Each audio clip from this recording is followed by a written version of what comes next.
Mayor Walker, thank you for the shoe shout out. He said he would get a matching pair. So if anyone else would like a pair of gold shoes, we'll start a club. He said he'd buy them, so just let us know. I know that being a part-time mayor pays very well.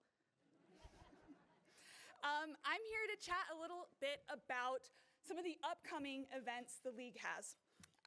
To get started, as Mayor Mendenhall mentioned, there we go, too far.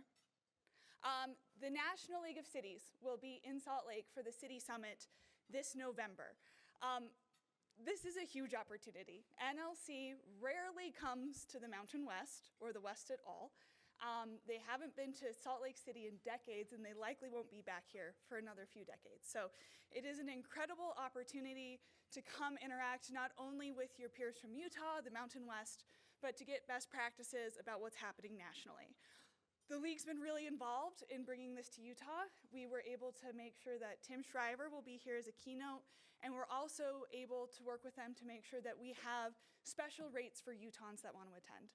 So there's going to be a one-day rate if you can only make it to part of the conference, and then there's also a reduced rate if you want to come to the entirety. We're excited to be putting on a state night on Friday night. Cam will tell you more about that. So if you're there, please consider joining us. We would really love to have you for any or all of NLC. It's also been fun this conference to celebrate all of our elected officials who are retiring and everything that they have done to make their communities better. I don't know if you know this, but it's also a municipal election year.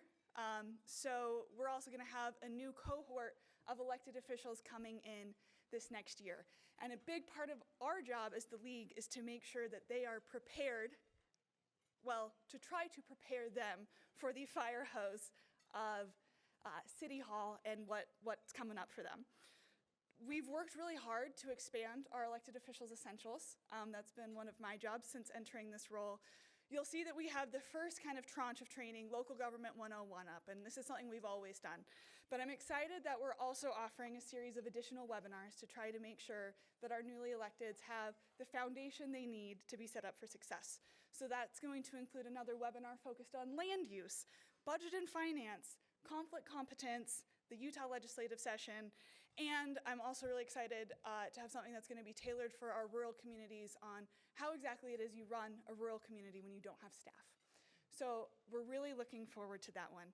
In addition, we are updating our reference materials this year. So we update powers and duties every 2 years. We're really excited about that. But also, Making Sense of Dollars is our book that the league puts together on budget and finance, and we have not touched it in about 2 decades, and stuff's changed in 2 decades. So we're excited to have that going for everyone as well. And finally, I want to chat a little bit about our conflict competence training and the work we're doing in this space. A lot of our speakers have touched on it so far that it's been a pretty weird and pretty heavy time.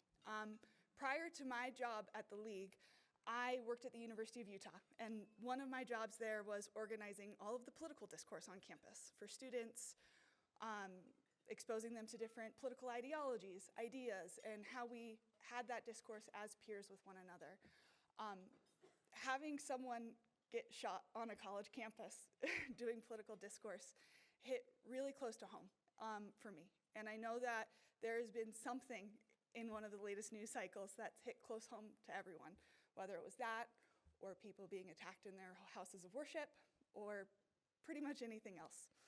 And I think I get teased sometimes on staff lovingly for being a bit of a Pollyanna and wanting to have a bright outlook. And sometimes that feels really hard.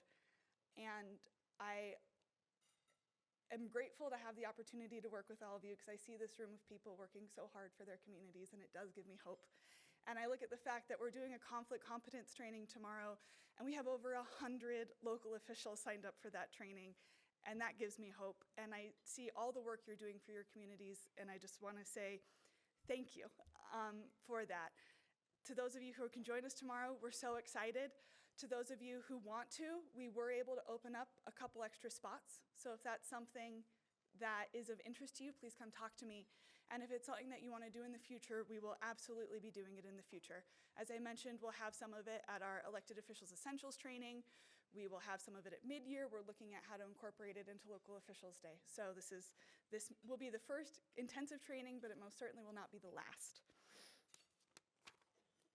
And then to end on a bit of a higher note, we do have some really exciting opportunities coming up. So as I mentioned, we'll have State Night, Friday, November 21st. Cam will talk to you about that. We'll have Local Officials Day at the Legislature, Wednesday, January 21st. We would love if you could plan on attending that with your youth councils. It's always a highlight of the year. Our mid-year conference will be in April in St. George. And of course, our annual convention next year will be right back here, October 27th and 28th.